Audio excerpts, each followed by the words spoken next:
Oke teman-teman sekalian, selamat datang kembali dan kali ini kita akan ngobrolin sesuatu yang mau tidak mau sedikit berat. Hari ini per tanggal 10 Desember 2025, fokus kita semua jujur masih tertuju ke Sumatera. Sejak beberapa minggu ini kita disajikan kabar duka yang bertubi-tubi. Banjir bandang dan tanah longsor di Aceh, Sumatera Utara, dan Sumatera Barat itu gila. Ini bukan sekedar genangan air yang surut besok pagi. Ini sebuah krisis. Angka korban jiwa sudah menyentuh 961 orang data per 9 Desember 2025. Yang mana ini sudah hampir 1000 nyawa dan ratusan lainnya masih hilang. Ini adalah krisis yang sangat nyata. Setiap kali bencana seperti banjir ini datang, kita tahu persis ini bukan cuma salah cuaca. Ada isu kerusakan lingkungan, isu tata ruang, dan tentu saja isu kesiapsiagaan kita sebagai bangsa yang memang tinggal di laboratorium bencana ini.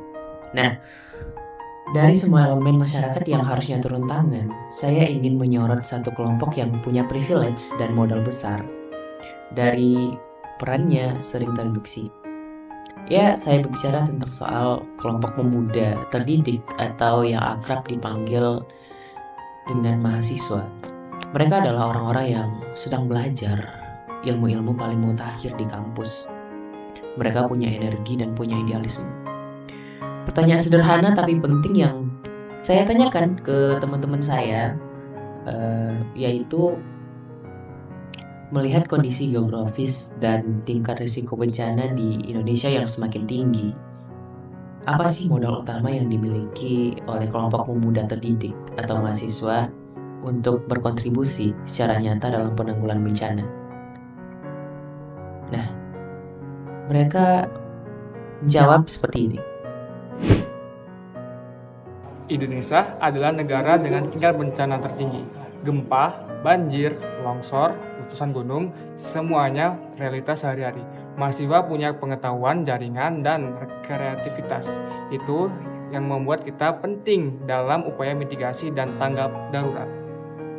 Mahasiswa juga dapat berperan penting dalam mitigasi bencana dengan cara yang pertama, edukasi anti bencana. Menyebarkan informasi evakuasi, bisa membuat konten IG atau Instagram atau TikTok, atau menempel jalur evakuasi di kampus, serta memberikan edukasi sederhana yang bisa menyelamatkan banyak nyawa. Yang kedua, pemetaan risiko. Mahasiswa bisa melakukan survei wilayah kampus atau desa untuk memetakan titik-titik rawan banjir, longsor, hingga membuat peta jalur aman.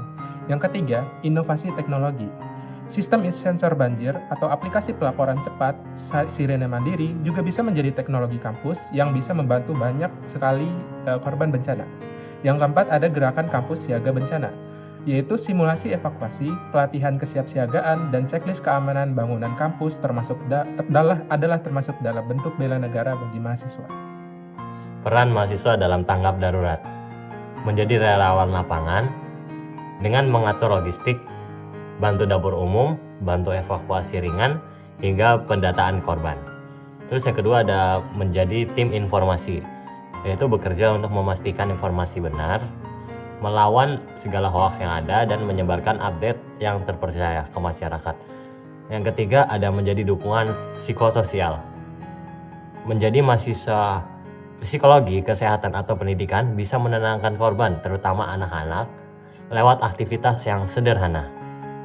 Bela negara adalah upaya menjaga keselamatan dan kemakmuran bangsa. Saat bencana datang, pilihan kita hanya dua, menonton atau bergerak. Mahasiswa Indonesia memilih untuk bergerak.